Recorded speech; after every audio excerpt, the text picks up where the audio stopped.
beaucoup à toutes et tous d'être là ce soir. Merci Daniel de me faire l'honneur de revenir dans ma librairie. Oui, la comédienne. Oui.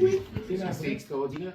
Moi, ma question, je l'ai vu, enfin, il était déjà assez âgé, je l'ai vu en Avignon. Un très beau spectacle d'ailleurs, ce fut. Et ma question, vu la résistance, et ça me fait penser à ce film, Le Dernier Métro, qui se passe pas de la guerre, etc. Est-ce que Ginny Alpha a eu à résister par son métier de comédienne à l'époque, ou alors simple résistante? Pas par son métier de comédienne, parce qu'elle a dû fuir en tant que comédienne, juif ou noir, etc.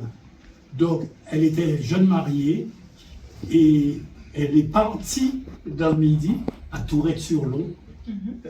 Tout ça, c'est là-dedans.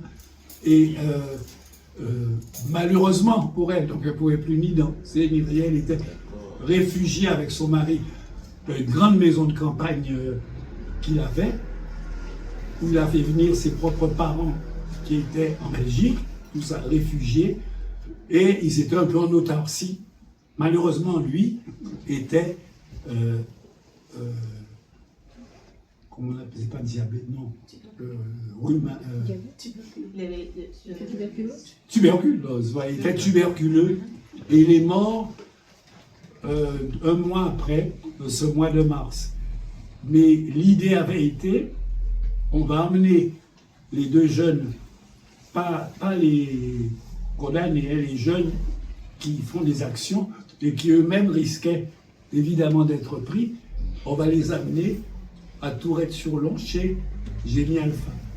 Donc Ginny n'a pas été résistante au sens à Paris, comme elle avait commencé à l'être avec Robert Desnos, avec des gens comme ça. Ils faisaient des fausses cartes. Chacun faisait ce qu'il pouvait. Celui qui écrivait bien, il faisait des fausses cartes d'identité. Et elle est partie.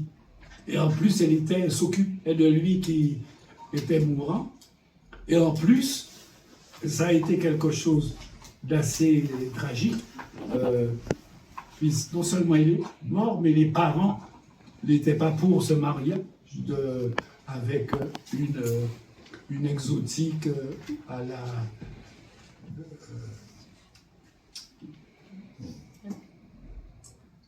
petite antillaise noire, danseuse, enfin tout ce qu'il fallait de mal, alors qu'il pensait qu'il allait pouvoir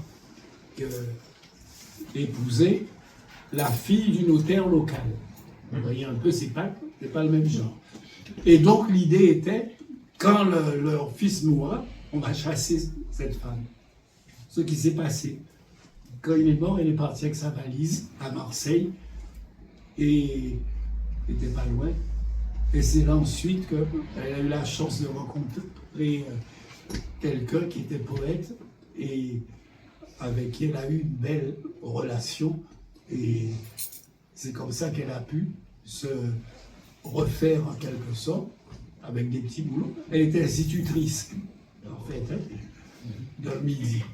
Et après, quand la guerre est finie, elle est revenue, elle a fait un orchestre, elle a fait beaucoup de choses, et elle est devenue la Ginny qu'on connaît. Mais tout ce qui est dit dans le livre est entièrement vrai, d'après, comme on a eu la chance de la voir, de lui parler, et surtout qu'il y a eu un magnifique livre par Nathalie Levisal, qui a interviewé Ginny. On a beaucoup de détails. Mais merci beaucoup, merci.